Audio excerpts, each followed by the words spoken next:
So as you saw in my previous few videos, Tokyo was not only a great place to be within the city, but the amount of stuff you can do out of it is probably better than any other city in Japan. I've already experienced quite a lot of it myself, so for the final day trip west I could take, I heard a few people mention how Kamakura was their favorite trip when they were in Tokyo, so I decided to give it a go. Also because it was pretty much on the same line as Yokohama, another city I wanted to visit. But because I had a limited amount of time in Tokyo and wanted to see more things, I only had a half day in both of them.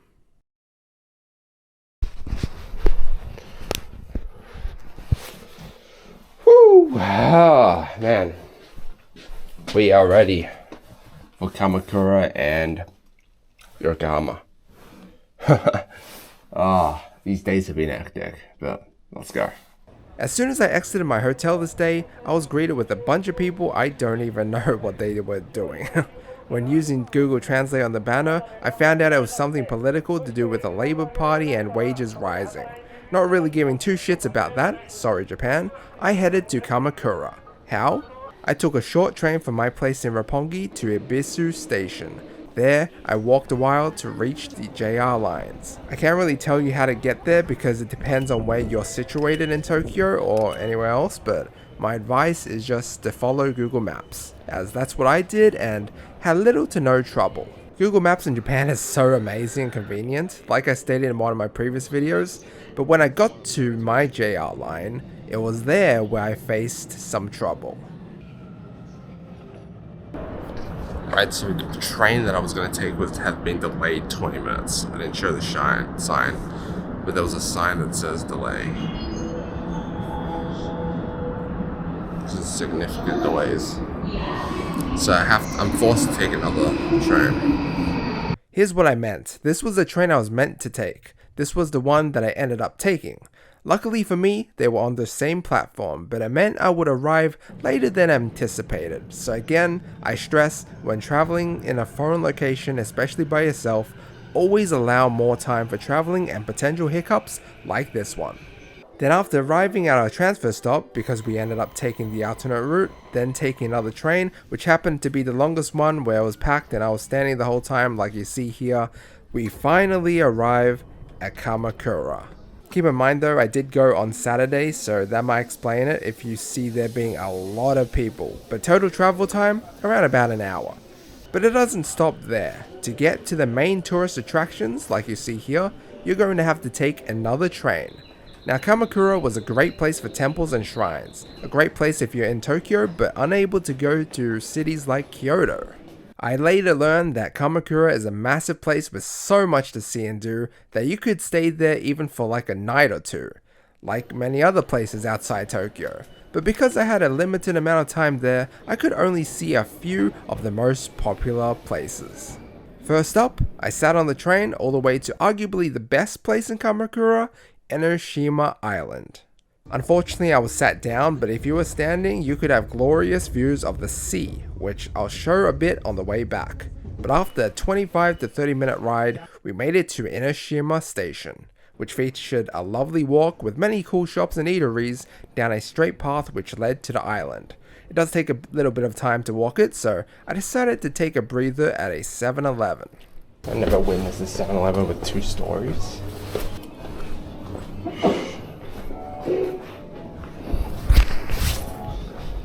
Oh. We made it.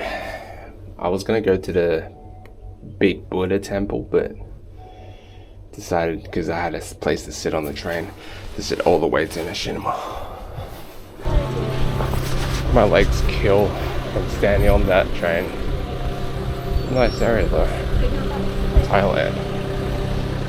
I meant the train arriving into Kamakura, like I said, where there were heaps of people. But before heading to the island though, I needed some food since I hadn't ate this day yet. I deviated right off the main path and found a place that served burgers, burritos, and salads. Some of my favorite foods. Probably could have ate on the island or tried out some of the city's delicacies, but that's one of the woes of being a solo traveler. Sometimes I just didn't know what was good, so I just settled for whatever I felt like at that moment of time. The whole ambiance of the restaurant was amazing though. I had a burrito with a very nice scenic river view. Oh my god, it was so good. The only thing was, it was kind of scary since I was on the very edge. My phone or something could have easily dropped through that gap. Oh. Ever since taking that bus standing from Mishma to Mishma station, or the Skywalk to the station, my legs feel like sour. But yeah, that was a really nice burrito. I thought they'd give me chips, but I guess you gotta ask for it. But oh well, saves me some calories. Whenever I eat, after I eat or drink, the golf comes back good. Oh, but yeah, we're walking to Inashima Shrine. Might use my big camera there. That whole meal cost me about $11, which pretty expensive. But oh well. This was a shrine I meant, but since it wasn't the main point of interest, I dipped and headed to the main island of Inoshima.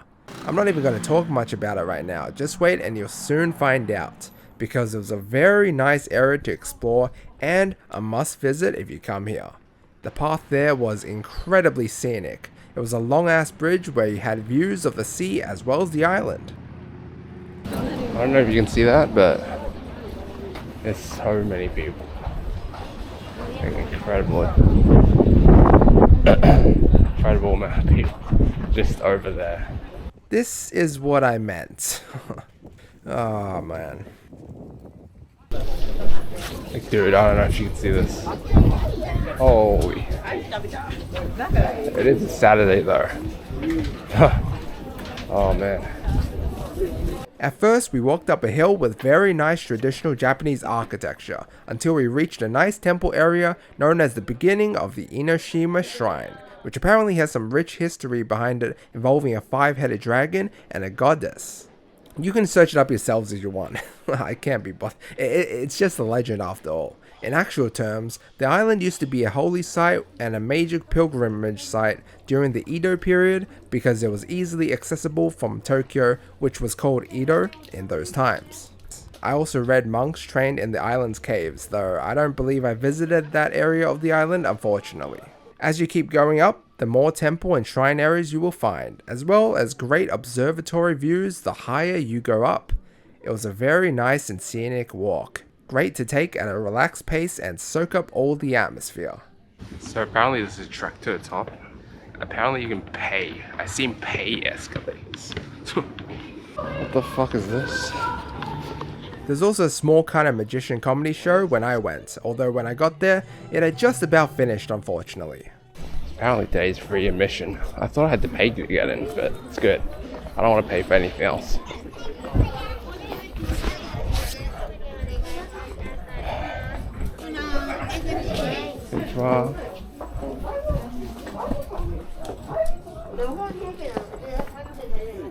But what I did care about were the views, and my god were they some of the best views I had seen, as you get a whole overview of the city from the island, even the walkway we were on earlier.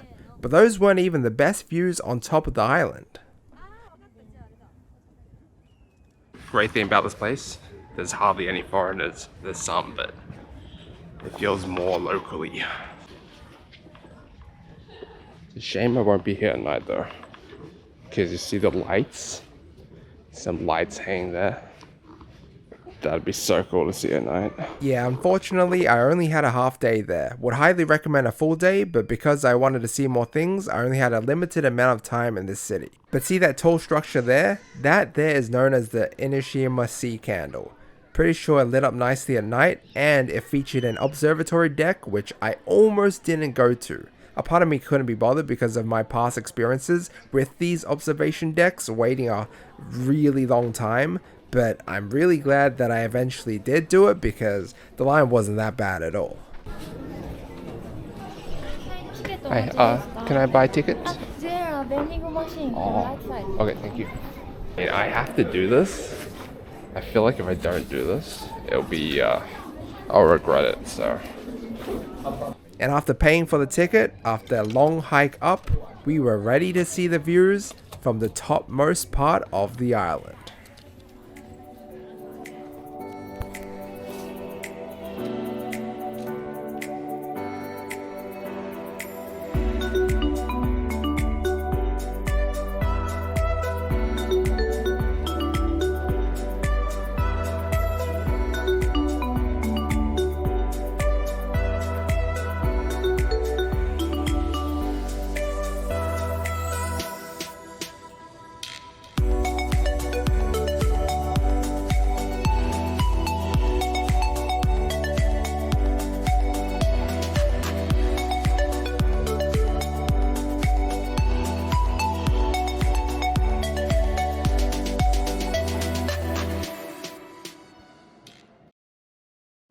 後からめちゃくちゃ怒られるんで前の方でお願いします。ありがとうございます。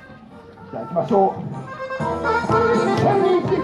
I wish I saw more and recorded more of the place and kept my action cam recording non-stop throughout the island, but 4K recording plus SD card storage space just made it pretty much impossible. Because I remember down this strip before getting to the shrine, there were people eating octopus flavored paper, people getting interviewed, but because I was strict for time, I only had a taste of the island before I had to head off. And after like 3 weeks already on the road non-stop, my energy levels were also pretty deprived. I had to drink Red Bulls to stay alive. But after getting back to the station, we hitched a ride to Hase Station to see the other main tourist strip of the city. And here, as you see, I opted to stand this time, which meant you get the glorious views of the ocean from the side of the train. Also, I never mentioned this, but I never bought any tickets really for any of the trains. If you have an IC car like Suica or Pasmo, which is highly recommended, you can literally use them in pretty much every city in Japan. Different cities have different cars though, so you just need to be aware of that. Oh, we made it. It's awesome. Alright, this is only 100 yen, which is fairly cheap, so I'm just gonna grab one. 100 yen. Which is like $1. You can pretty much get $1 water everywhere. Vending machines in Japan are a gift from God, I swear. That and convenience stores. The two things I actually miss from Japan the most. When we reached Hase, the first place we went to was the Buddhist temple of Hasedera. So I have an hour to look at a temple. Two things. One before it closes at 4:30, it's 4. And then another that closes at 5. There were other temples and shrines, but I only really had time for the two main ones, and both of them were an incredibly worthy visit. I don't remember how much it costed, but a quick search online found it 400 yen for adults and 200 for children. We have essentially half an hour in this place. But man, even half an hour was enough. Unbelievable place. Unbelievable. Very aesthetic garden area, very reminiscent of classical, traditional Japan and the way people lived back in those days. I don't know what I'm talking about. There was also a cave area where I saw people were entering, so I decided to enter myself, and it was an eerie experience where I honestly did not know much about its significance. I'm just a simple guy. I see cave, I go in. I guess it was just another cool shrine. I wonder who kept this place looking so good though. There were many koi ponds scattered throughout. Watch my step. And as you make your way up the place, you saw the main temple area with yet another insane view. It was a great place. A place you have to visit if you come here.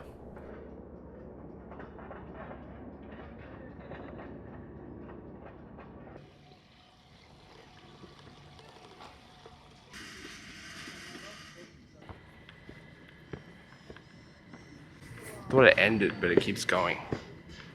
This was so worth the admission fee. But because I heard them ring a bell which signified that it was closing time, I left to our next destination, known as the Kotoku Inn. I really hope I'm pronouncing these names right. Next on the list, the giant Buddha, which closes in 30 minutes as well. Oh, finally. It only takes 5 minutes to walk from the other place, but still.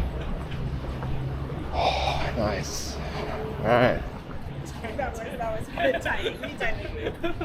Got 20 something minutes to close. You need again? Yeah. Oh.